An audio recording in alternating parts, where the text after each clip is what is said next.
नमस्कार, मैं भक्ति बात कर रही हूँ स्टार्स फोरम पुणे से। हमारा हिंदी किचन गार्डन का कोर्स शुरू हुआ है 17 जनवरी को शुरू हुआ है, 19 जनवरी को शुरू हुआ है और अभी तक 3 सेशन हो चुके हैं। आज का 4th सेशन जो है वो उर्वरक यानी खाद बनाना है, खाद का इस्तेमाल कैसे करना है, इसके बारे में आज का सेशन होगा। ये सेशन रंजीत चांदबाग सर जो विज्ञान आश्रम से है वो प्रेजेंट करेंगे। उसके बाद हम एक छोटा सा वीडियो दिखाएंगे और वो खाद के लिए कचरा, घर का जो गीला कचरा रहता है वो कैसे मिक्स करना है, इसके बारे में एक वीडियो होगा। नमस्कार। टास्क फोरम और विज्ञान आश्रम की ओर से लिए जाने वाले शाक वाटिका के ऑनलाइन ट्रेनिंग प्रोग्राम में मैं आप सभी का स्वागत करता हूं। आज हम शाक वाटिका में एक बहुत ही महत्वपूर्ण टॉपिक के ऊपर चर्चा करेंगे और यह टॉपिक है शाक वाटिका में उर्वरकों का या फिर खादों का इस्तेमाल कैसे करें। उर्वरक या फिर खाद के बारे में जानने से पहले थोड़ा ये देख लेते हैं कि पौधों को विकास के लिए कौन से पोषक तत्वों की आवश्यकता होती है। वैसे तो पौधों को 16 अलग-अलग घटक उनके पोषक तत्वों के रूप में लगते हैं। कुछ घटक उनको हवा और पानी से मिलते हैं और कुछ घटक उनको मिट्टी से मिलते हैं। जैसे कि कार्बन, हाइड्रोजन, ऑक्सीजन, नाइट्रोजन मुख्य तौर पे पौधे हवा से और पानी से लेते हैं। लेकिन nitrogen, phosphorus, potash, magnesium, sulphur, calcium ये कुछ घटक वो मिट्टी से भी बड़े पैमाने पे लेते हैं। कुछ घटकों को हम सूक्ष्म घटक कहते हैं या फिर सूक्ष्म पोषक तत्व कहते हैं, जैसे कि बोरॉन हो गया, आयरन हो गया। अभी इन सभी पोषक तत्वों का एक कुछ ना कुछ बहुत ही महत्वपूर्ण कार्य होता है। जैसे कि नाइट्रोजन हो गया, जिसको हम नत्र कहते हैं, इसका मुख्य तौर पे इस्तेमाल पौधों की शाखीय वाढ़ के लिए होता है। उसी तरह से मैग्नीशियम है, जो कि हरित द्रव्य का एक महत्वपूर्ण घटक है। तो पौधों को उनकी सूरज से ऊर्जा इकट्ठा करने के लिए जो फोटोसिंथेसिस करना होता है, उसमें मैग्नीशियम का काफ़ी बड़ा और महत्वपूर्ण कार्य होता है। कुछ घटक भले ही कम पैमाने पे लगे, लेकिन अगर वो उपलब्ध ना हो तो पौधे उनका सामान्य कार्य नहीं कर सकते। जैसे कि बोरॉन है, बोरॉन मुख्य तौर पे पॉलिनेशन मतलब परागीभवन के कार्य में इस्तेमाल होता है। तो फूल से फल बनने के काम में बोरॉन का महत्वपूर्ण काम होता है। तो अगर ये पोषक तत्व पौधों को सही मात्रा में खाद से, मिट्टी से मिलेंगे, तभी वो अच्छे से बढ़ पाएंगे। और जब हमें ये पोषक तत्व कम पड़ने लगते हैं, तब हम उनको बाहर बना के या फिर बाहर से इस्तेमाल करते हैं, तब हमें उसे उर्वरक या फिर खाद कहते हैं। तो उर्वरक या फिर खाद मुख्य तौर पे दो तरह के होते हैं। एक तो है जैविक खाद और दूसरा है गैर जैविक खाद। तो जैविक खाद क्या है? तो जैविक खाद मतलब ऐसे उर्वरक या फिर ऐसा खाद जो कि जैविक घटकों से बना है। जैविक घटकों से मतलब जो चीज़ें निसर्ग में पहले जिंदा थी और अभी वो हमें खाद के रूप में उपलब्ध है। तो जैसे कि कूड़ा कचरा हो गया, पत्तियाँ हो गई, पशुओं से, जानवरों से मिलने वाला खाद हो गया, ये सारा हम जैविक खाद कह सकते हैं। और गैर जैविक खाद क्या है? तो ऐसा खाद जो कि निसर्ग में जिंदा तौर पे हमें नहीं मिलता है, लेकिन उससे हमें पोषक तत्व मिल सकते हैं। इनको हम मोटे तौर पे रासायनिक खाद भी कहते हैं। तो गैर जैविक खाद भी निसर्ग का ही एक घटक है, लेकिन वो हम खाद के रूप में, उर्वरक के रूप में अगर फैक्ट्री में बनाए या फिर उसके ऊपर प्रोसेस करें, तो हम उसको गैर जैविक खाद कह सकते हैं। गैर जैविक खाद में कई सारे मिनरल्स या फिर ऐसे घटक जो कि हम ज़मीन से निकाल के खाद के रूप में इस्तेमाल कर सकते हैं, उनका मुख्य तौर पे इस्तेमाल किया जाता है। तो खाद के प्रकार जैसे हमने देखा कि जैविक और गैर जैविक खाद ऐसे दो है, तो हम जैविक खाद में अलग अलग प्रकार के खाद देख सकते हैं, जैसे कि गोबर खाद हो गया या फिर सेंद्रीय खाद हो गया, मतलब कूड़े कचरे से बना हुआ, या फिर सूक्ष्म जीवाणुओं का बना हुआ खाद हो गया। कुछ खाद जैसे कि जीवामृत, अमृत जल, ये हम खास तौर पे बनाते हैं ताकि कम समय में हमें पौधों को पोषक तत्व दे सके। और जैसे हमने कहा कि रासायनिक या फिर गैर जैविक खाद हो गए जो कि ज़मीन से निकाले जाते हैं, जैसे कि सल्फर हो गया, फॉस्फोरस हो गया, ये ज़मीन में दबे पड़े हुए हैं, लेकिन हम उनको निकाल के उसका फैक्ट्री में उसको प्रोसेस करके पौधों को पोषक तत्वों के रूप में इस्तेमाल कर सकते हैं। तो हम शाक वाटिका में मुख्य तौर पे जैविक खादों के ऊपर ज़्यादा चर्चा करेंगे, क्योंकि ये एक तो कम खर्चे में बन सकते हैं, दूसरा इससे कोई भी पर्यावरण का नुकसान नहीं होता है। तो अगर हम शाक वाटिका में इसका इस्तेमाल अच्छे से सीख पाए तो हम इसका इस्तेमाल हमारे खेतों में भी कर सकते हैं। लेकिन जैविक खाद कैसे बनाया जाता है या फिर इसका इस्तेमाल कैसे किया जाता है, ये जानने से पहले हमें थोड़ा सा जैविक खादों का चक्र समझना होगा। जैसे कि जल चक्र है, मतलब पानी की भाप बनती है और उसके बादल बन के वापस बारिश होती है, उसी तरह से हर पोषक तत्व का निसर्ग में एक चक्र होता है। अगर हम नत्र का चक्र देखें, मतलब नाइट्रोजन का, तो हमें ये समझ में आता है कि पौधे सूरज की ऊर्जा, मिट्टी से मिलने वाला नत्र और पानी का इस्तेमाल करके उनका खाना बनाते हैं और उससे उनकी बाढ़ होती है, वो बढ़ते हैं। बाद में हम उनका इस्तेमाल करके या फिर जिन जानवरों ने उसका इस्तेमाल किया है, उनके पदार्थों का, उनके उत्पाद का इस्तेमाल करके हमारा जीवन चक्र चलाते हैं।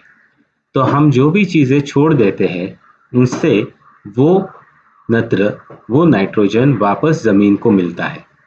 लेकिन इसमें सूक्ष्म जीवों का काफ़ी बड़ा एक महत्वपूर्ण कार्य होता है, क्योंकि इन सभी बची हुई चीज़ों के ऊपर सूक्ष्म जीव उनका कार्य, उनका जीवन चक्र चलाते हैं और फिर वो नत्र वापस एक बार पौधों के इस्तेमाल में आए इस रूप में लाके देते हैं। मतलब कोई भी चीज़ बिना सूक्ष्म जीवों के वापस पौधों के इस्तेमाल में नहीं आ सकती। इसलिए जैविक खाद बनाने के लिए, उसका शास्त्र समझने के लिए और उसका इस्तेमाल करके हमारा उत्पादन बढ़ाने के लिए हमें सूक्ष्म जीवों के बारे में समझना होगा। तो सूक्ष्म जीवों का इस्तेमाल करके हम हर एक पोषण तत्व को जमीन में वापस पौधों के इस्तेमाल के रूप में ला सकते हैं। एक सवाल ये रह जाता है कि सूक्ष्म जीवों का इस्तेमाल करके हमें जैविक खाद कितने अवधि में बनाया जा सकता है। तो वैसे तो अच्छा और टिकाऊ जैविक खाद, टिकाऊ मतलब ज़्यादा दिनों तक इस्तेमाल में आने वाला जैविक खाद बनने में हमें 500 से 1000 साल लग सकते हैं। इसका मतलब जब हम किसी जंगल में जाते हैं तो देखते हैं कि पेड़ों से पत्तियां गिर रही है, वो वहीं पे सड़ के उसका खाद बन रहा है और जंगल में ऊपर की लगभग 5 फीट तक की मिट्टी पूरी तरह से काली और चाय की पत्ती की तरह भुरभुरी बनी हुई है। तो वहाँ पे जैविक खाद का जीवन चक्र या फिर पौधों का पोषण चक्र पर्यावरण के रूप में ढला हुआ है। तो ये ऐसा जीवन चक्र बनने में लगभग 500 से 1000 साल लगते हैं। इसका मतलब जैविक खाद काफी महत्वपूर्ण और काफी महंगा भी है। लेकिन खेती में या फिर शाक वाटिका में हम इतने दिनों तक नहीं रुक सकते। तो हम 1 से 5 साल तक कुछ प्रक्रिया करके अच्छा जैविक खाद बना सकते हैं और ये कैसे करना है ये हम आगे देखेंगे। लेकिन एक सवाल ये भी रहता है मन में कि इतने सारे जैविक खाद अगर उपलब्ध है तो इसमें से कौन सा हमारे शाक वाटिका के लिए अच्छा होगा या फिर हमारे खेती के लिए अच्छा होगा। तो हम मोटे तौर पे ये देखते हैं कि जैविक खाद हम 3 अलग-अलग तरह से बना सकते हैं या फिर 3 अलग-अलग स्तरों पे बना सकते हैं।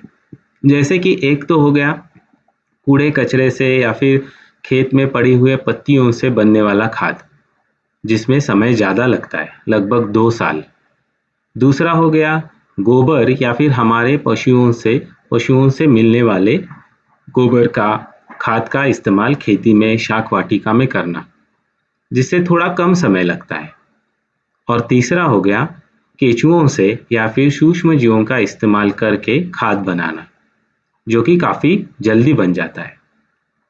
तो जाहिर है कि हमें जल्दी बनने वाला खाद सबसे ज़्यादा पसंद आएगा और ये क्वालिटी में अच्छा भी रहेगा, मतलब ज़्यादा पोषक तत्व वाला रहेगा। इसका मतलब अगर हम केंचुओं का खाद शाक वाटिका में, खेतों में इस्तेमाल में ला सके तो वो सबसे अच्छा होगा।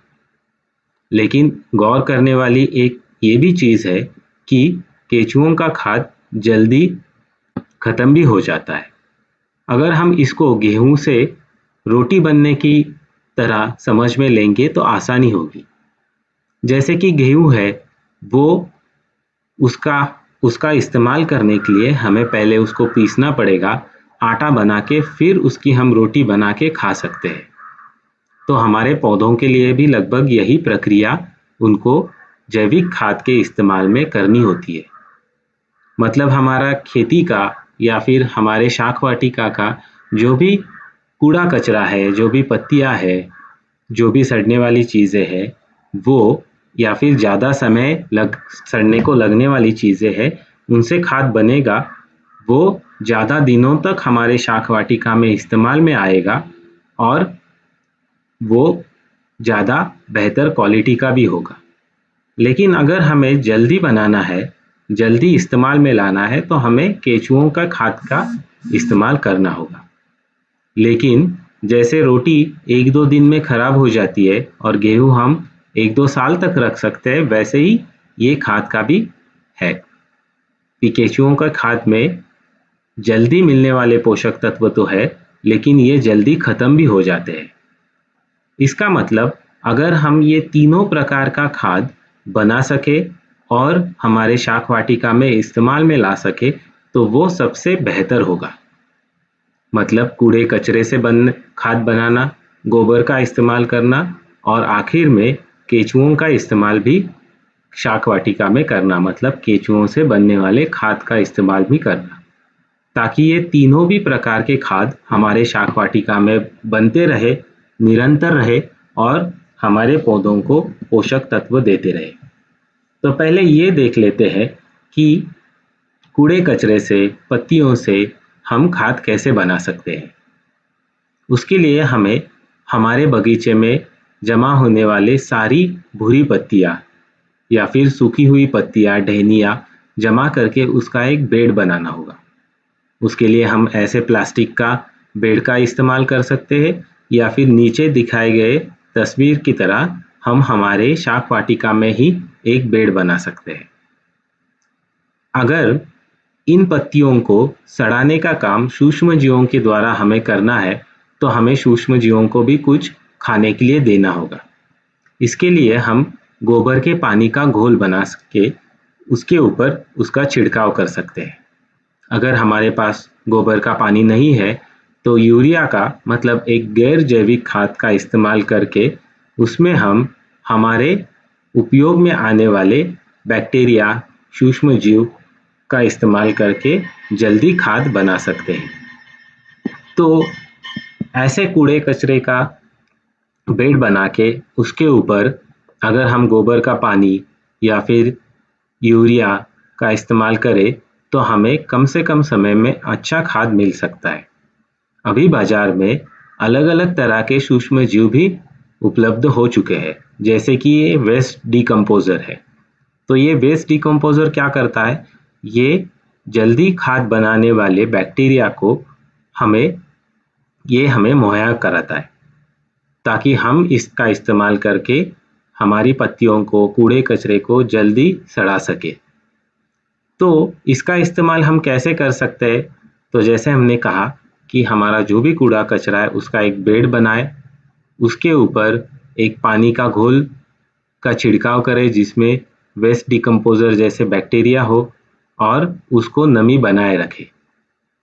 अगर हम उसमें नमी बनाए रखें, उसमें ये बैक्टीरिया को खाने की चीज़ें जैसे गोबर के पानी का घोल हो या फिर यूरिया हो, इसका इस्तेमाल करते रहे तो हमें 30 से 60 दिनों में, 45 दिनों में अच्छा जैविक खाद मिल जाता है। ये ऐसे ही बैक्टीरिया के ऊपर हमने विज्ञान आश्रम में भी काफ़ी संशोधन किया है और इसके अच्छे रिजल्ट हमें शाक वाटिका में मिले हैं। अगर हमें गोबर के खाद का शाक वाटिका में इस्तेमाल करना है तो हमें कम से कम 1 सप्ताह पुराना गोबर का इस्तेमाल करना होगा। मतलब ताज़े गोबर का इस्तेमाल हमें नहीं करना है क्योंकि उसमें बहुत ज़्यादा पोषक तत्व होते हैं, तो उससे बहुत जल्दी जीवाणु बढ़ते हैं और जीवाणु के जीवन कार्य के वजह से वहाँ पे तापमान बढ़ जाता है, तो उससे हमारे पौधों को नुकसान हो सकता है। तो या तो हम 1 सप्ताह पुराना या फिर कम से कम 30 दिन पुराना पूरा सड़ा हुआ काले कलर का गोबर खाद इस्तेमाल करें। हम जैसे कहा वैसे गोबर के पानी का इस्तेमाल, घोल का इस्तेमाल भी कर सकते हैं, जिससे हम आगे चल के जीवामृत या फिर अमृत पानी भी बना सकते हैं। उसी तरह से हम गोमूत्र का इस्तेमाल भी शाक वाटिका में कर सकते हैं। गोमूत्र में बड़े पैमाने पे नत्र होता है और ये हमें पोषक तत्व के रूप में इस्तेमाल में लाया जा सकता है। तो इसके लिए हमें गोमूत्र 2 से 3% मतलब 10 लीटर पानी में 200 से 300 ml का घोल बना के उसका हमें छिड़काव करना है या फिर पौधों के नज़दीक हमें उसको डालना है। जब हम इसका छिड़काव करते हैं तब ये कीट संरक्षण के रूप में भी इस्तेमाल में आता है। उसी तरह से हम गाय के दूध का या फिर दूध से बने हुए छाछ का भी इस्तेमाल शाक वाटिका में कर सकते हैं। दूध में या फिर दूध के छाछ में खास तौर पे लैक्टोबैसिलस नाम के बैक्टीरिया होते हैं जो कि जैविक खाद बनाने की प्रक्रिया को बढ़ावा देने में इस्तेमाल में लाए जा सकते हैं। तो हम ऐसे छाछ का इस्तेमाल पेड़ों को एक घोल की तरह दे सकते हैं, मतलब उसको पानी में मिला के उसमें हम खाद की तरह दे सकते हैं, तरल खाद की तरह, या फिर उसका छिड़काव भी हम पत्तियों के ऊपर कर सकते हैं ताकि छाछ से फफूंद कम हो जाए। तो ये तो हो गया कूड़े कचरे से बनने वाले खाद के बारे में। उसी तरह से हम केंचुओं का इस्तेमाल भी हमारे शाक वाटिका में कर सकते हैं, मतलब केंचुओं से बनने वाले खाद का। तो केंचुओं का हमें फायदा क्या होता है? एक तो ये आधी सड़ी हुई चीजों का मतलब जैविक खाद का इस्तेमाल इनके खाने के लिए करते हैं, मतलब केंचुए जैविक खाद को खा के उनका जीवन चक्र चलाते हैं। तो केंचुओं का जो ड्रॉपिंग्स है, मतलब उनसे निकलने वाला जो खाद है, वो और ज़्यादा पोषक बन जाता है क्योंकि केंचुओं के पेट में कई सारे सूक्ष्म जीव ये खाद को पचाने का काम करते हैं, जो कि बाद में हमें उनके ड्रॉपिंग से मिल जाते हैं। केंचुओं के खाद में कई सारे ऐसे एंजाइम्स है जो कि अलग अलग पोषक तत्व पेड़ों को उनके इस्तेमाल के रूप में लाने में मदद करते हैं। और उसी के साथ जब केंचुए हमारे शाक वाटिका में रहेंगे तब वो मिट्टी की बनावट सुधारने में के भी काम में आते हैं, क्योंकि केंचुए जब मिट्टी में घूमते हैं तब वो अलग अलग होल या फिर अलग अलग रास्ते बनाते हैं जिससे हवा और पानी यहाँ से वहाँ जा सकता है। इसका मतलब वायु विजन बढ़ने के वजह से जड़ों को ऑक्सीजन की उपलब्धता बढ़ जाती है और मिट्टी की बनावट सुधर जाती है। इसके वजह से केंचुओं का खाद भी बहुत अच्छी तरह शाक वाटिका या फिर खेती में इस्तेमाल में लाया जा सकता है। जब हमें कूड़ा कचरा, पत्तियाँ या फिर गोबर, केंचुओं का खाद उपलब्ध ना हो तब हम छोटे पैमाने पे एक अच्छे गुणवत्ता वाला खाद बना के शाक वाटिका में इस्तेमाल कर सकते हैं, जिसको हम जीवामृत या फिर अमृत जल कह सकते हैं। तो जीवामृत या फिर अमृत जल में हम क्या करते हैं कि गाय के गोबर जिसमें पोषक तत्व है, गाय का गोमूत्र जिसमें वापस एक बार पोषक तत्व है, इसको एक सूक्ष्म जीवों से भरी हुई मिट्टी के साथ मिला देते हैं। मतलब ऐसी कोई भी मिट्टी जहाँ पे नमी बनी हो, पेड़ पौधे हो, वहाँ पे काफ़ी सारे सूक्ष्म जीव है, तो ऐसी मिट्टी को हम गाय के गोबर के साथ मिला के या फिर गोमूत्र के साथ मिला के उसमें हम सूक्ष्म जीवों को जल्दी बढ़ने के लिए बेसन, काला गुड़ का इस्तेमाल करते हैं, ताकि सूक्ष्म जीव जल्दी जल्दी बढ़े और वो अलग अलग पोषक तत्वों का रूपांतर पौधों के इस्तेमाल के रूप में ला सके। तो एक टॉनिक की तरह हम जीवामृत का इस्तेमाल शाक वाटिका या फिर खेती में कर सकते हैं। उसके लिए हमें एक 50 लीटर के ड्रम में लगभग 40 लीटर तक पानी लेके स्क्रीन पे दिखाए गए मात्रा में गोबर, गोमूत्र, बेसन का आटा, काला गुड़ और मिट्टी का इस्तेमाल करना है। ये सारी चीज़ों को ड्रम में मिक्स करके 7 दिनों तक उनको एक ही दिशा में चलाना है और फिर पौधों को देना है। पौधों को देते वक्त इसको हमें कम से कम 10 गुना घोल बढ़ा के देना है। मतलब 1 लीटर जीवामृत में 9 लीटर पानी मिला के देना है। जैसे हम जीवामृत बनाते हैं उसी तरह हम अमृत जल भी बना सकते हैं। तो अमृत जल क्या है? अमृत जल भी एक तरह का घोल है जो कि जैविक खाद का काम करता है, जिसमें हम घी, छाछ, शहद इस तरह की चीज़ों का भी इस्तेमाल कर सकते हैं, क्योंकि घी में जो स्निग्ध पदार्थ है वो भी सूक्ष्म जीवों को बढ़ावा देने में काफ़ी महत्वपूर्ण है। उसी के साथ जब हम इसमें छाछ या फिर शहद का इस्तेमाल करते हैं तो उसमें जो पोषक तत्व है वो भी पौधों को सूक्ष्म जीवों के मार्फत मिल जाते हैं। तो इसके लिए भी हमें गोमूत्र, गोबर इसका घोल बना के उसमें 1 लीटर घी और आधा लीटर शहद का मिलाव करके वो मिश्रण हमें बीज प्रक्रिया के लिए या फिर खाद की तरह हम शाक वाटिका में इस्तेमाल में ला सकते हैं। वैसे तो जीवामृत और अमृत जल के कई सारे अलग अलग फॉर्मुलेशन आपको मिल जाएंगे, लेकिन इनका मुख्य शास्त्रीय आधार है कि सूक्ष्म जीवों को जल्दी से जल्दी बढ़ा के अलग अलग पोषक तत्वों को पौधों के इस्तेमाल के रूप में लाके उसका इस्तेमाल घोल के रूप में करना।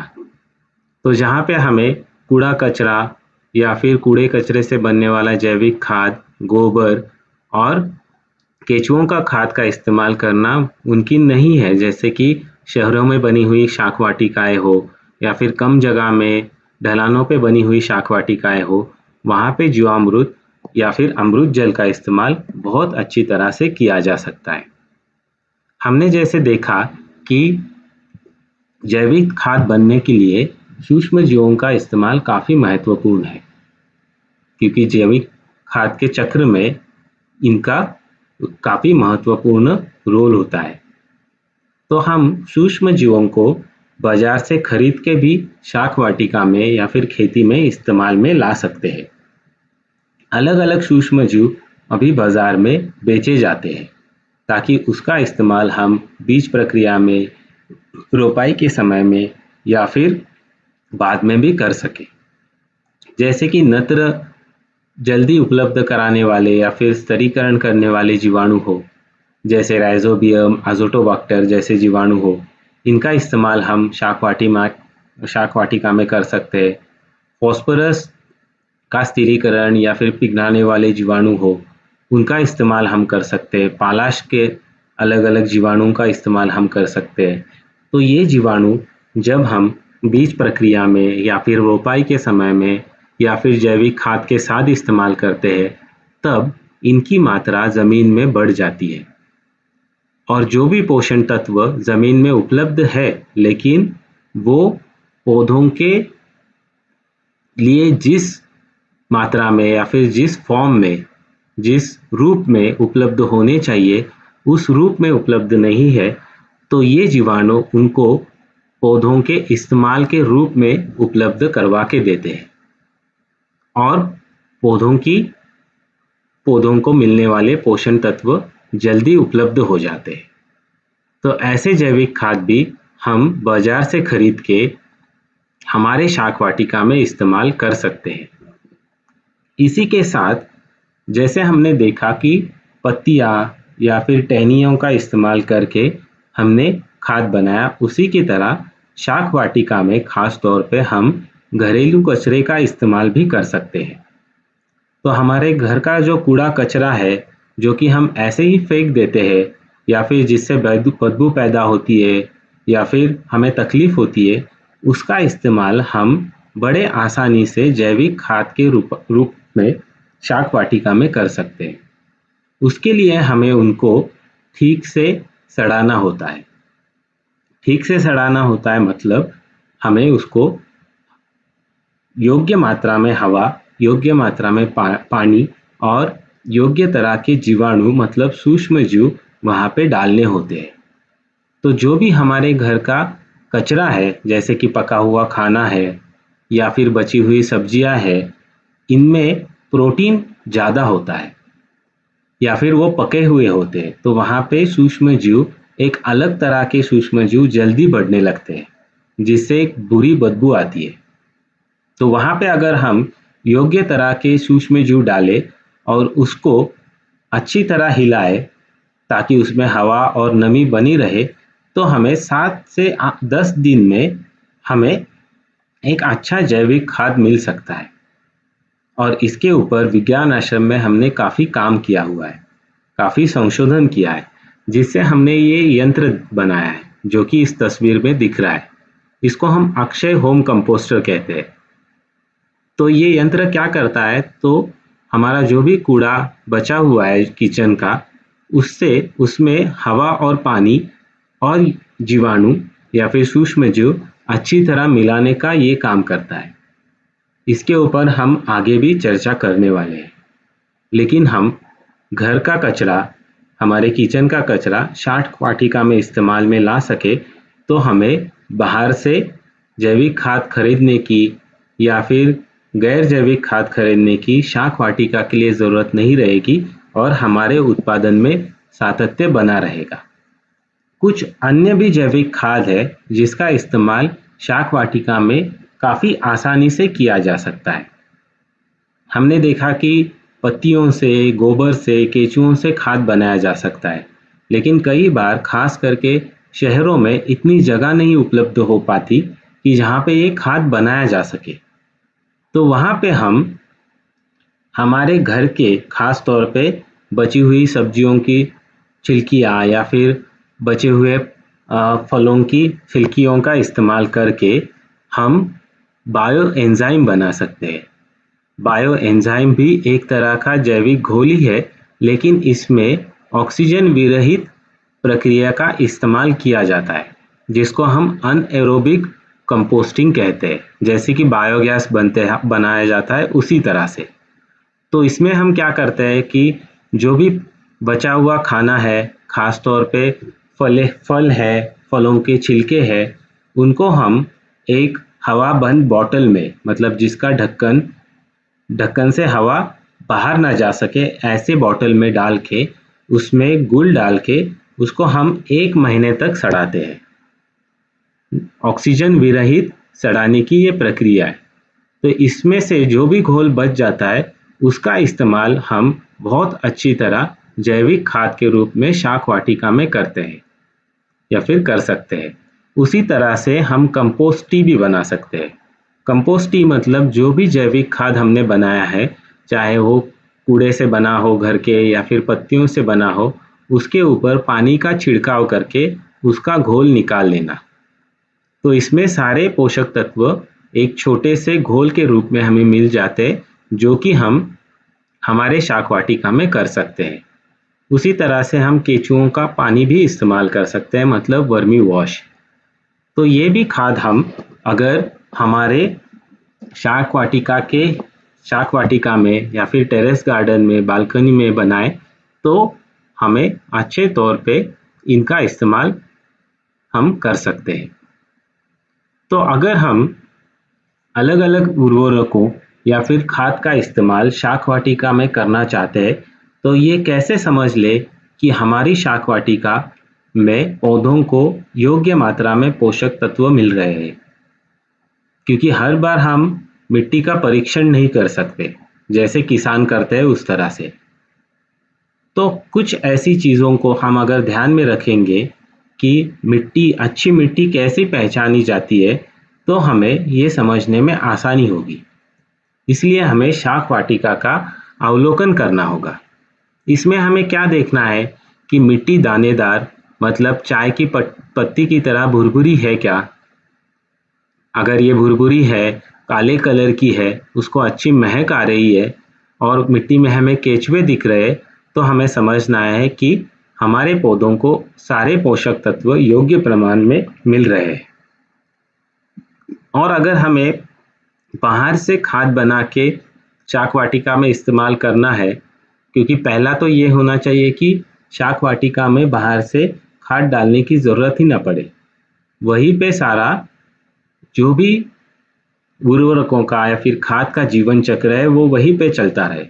लेकिन अगर हमें बाहर से उसका इस्तेमाल करना है, तो रोपाई के वक्त, रोपाई के बाद में हम मिट्टी में या फिर छिड़काव करके उसका इस्तेमाल कर सकते हैं।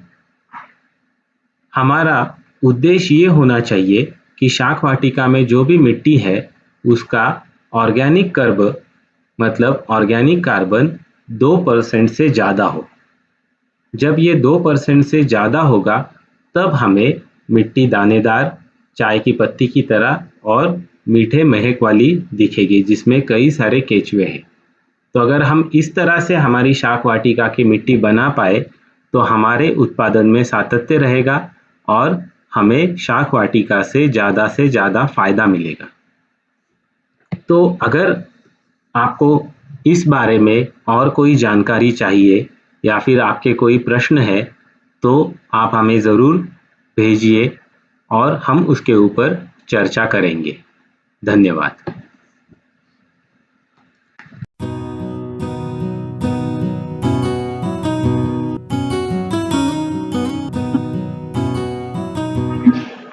जैविक कूड़े का अच्छे से खाद में रूपांतर होना बहुत ही महत्वपूर्ण है।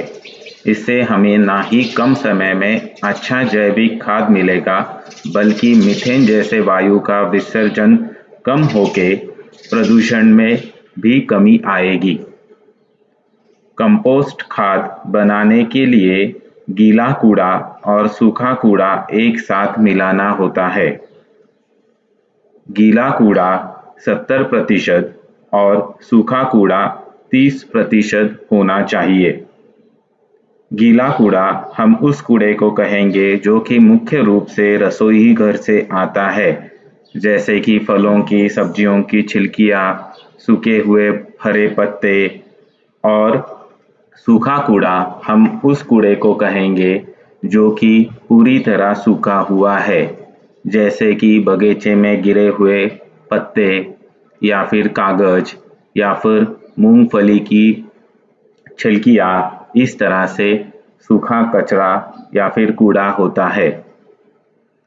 हमें कंपोस्ट बनाने के लिए गीला कूड़ा और सूखा कूड़ा एक साथ मिलाना होता है। ये कूड़ा एक साथ मिलाने के बाद उसे कंपोस्टर या फिर योग्य तरह के गमले में रखना चाहिए। गमले को ज़्यादा से ज़्यादा छेद होने से वायु विजन अच्छा होगा। इसके साथ हमें कंपोस्ट कल्चर, मतलब सूक्ष्म जीव का घोल भी मिलाना होता है। इस कूड़े को रोज दिन में एक बार हिलाए ताकि 7 दिन में इसका अच्छे से कंपोस्ट बन जाए।